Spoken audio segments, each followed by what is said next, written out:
Good morning. Hope you can see me. This is the answer key for the practice math test. I've broken it into two videos because it's too long for one video, and it takes a long time to upload the videos to the computer, and even the short videos take a long time, so I can only imagine what this whole thing would take. So I will be doing it in two parts, so that you will have all of the answers. This, as you know, was a review test. None of this material was new. You have been taught all of it. You have notes on much of it. If not, then you have your My Math books. So we're going to go ahead and get started. And this is the answer key. You can have your test paper with you and go through it and see what you did wrong and what you need to fix, and then you will know. So here we go. We're going to get started right down here. There we go. We're starting on page 140. So which calculation should be done first? Well, you start with the P for parentheses, but within the parentheses, you see we have two operations. We have subtraction and we have multiplication. Well, what comes first? Well, in PEMDAS, multiplication comes before subtraction. So we're going to do 4 times 2 first. Evaluate the following expression, just a fancy word for solve. So you need to do the first things first, which would be parentheses. So you can see I did both of my parentheses on the same line. I cheated. That gives me 11. That gives me 5.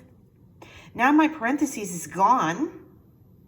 So you can say I have division, multiplication, addition. What comes first? Some of you might have said multiplication, but no.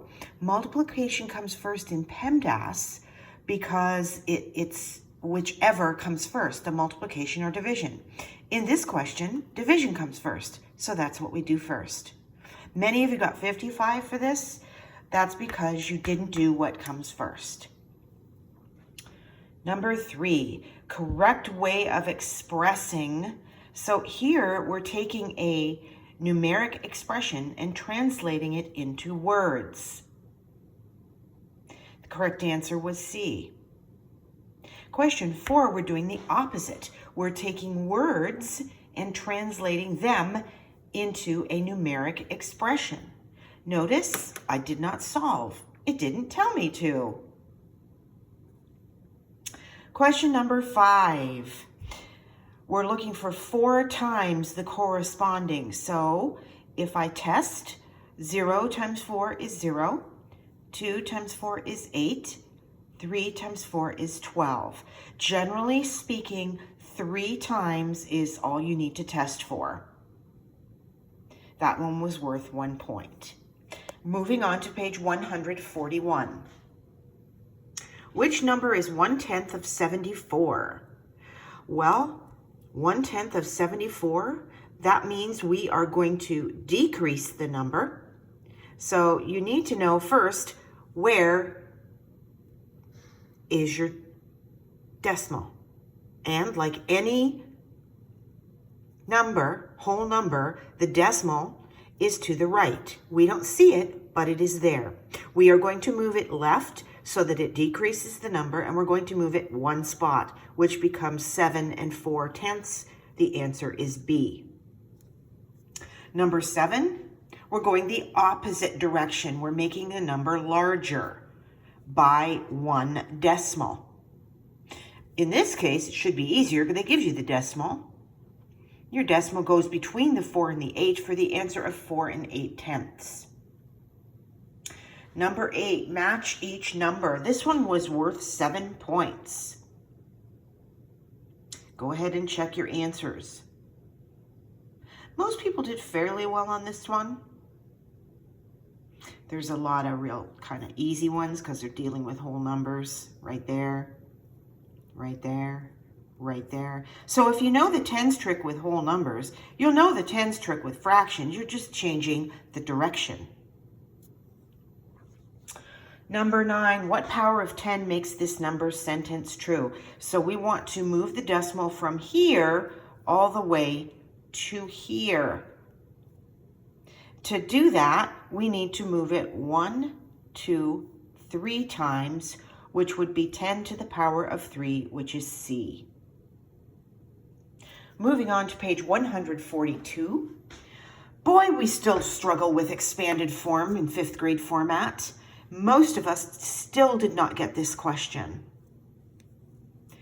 You have to separate out your place value with your value. So it's not 40 plus 7 plus 2 tenths. No, it's 4 times 10 plus 7 times 1. This is your true expanded form.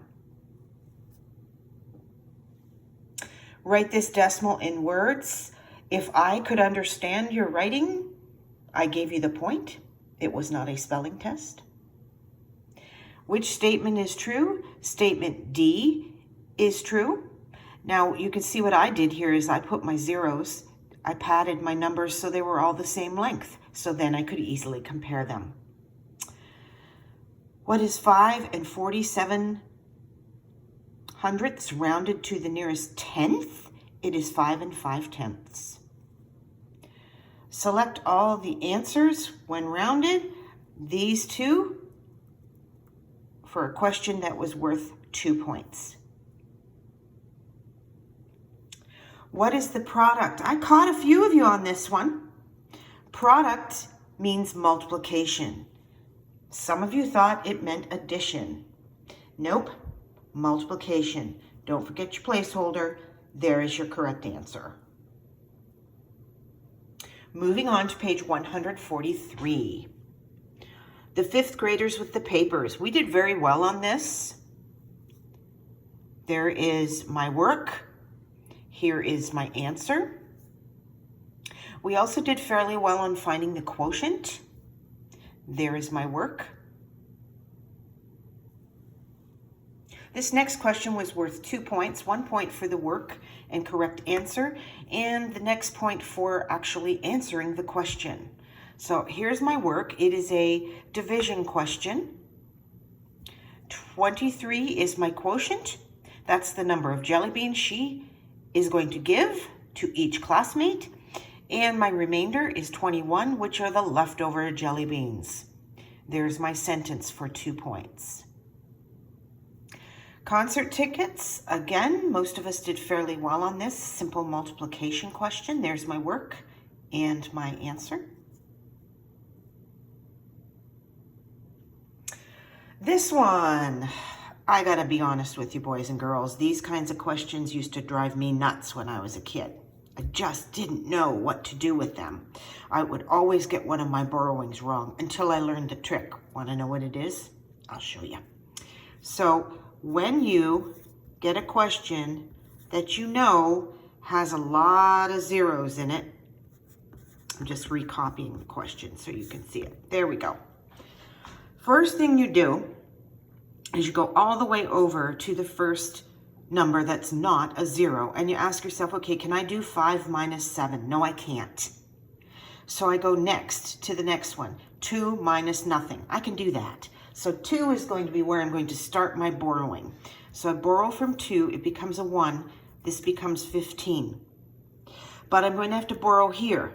So my 15 becomes 14, and this becomes 10.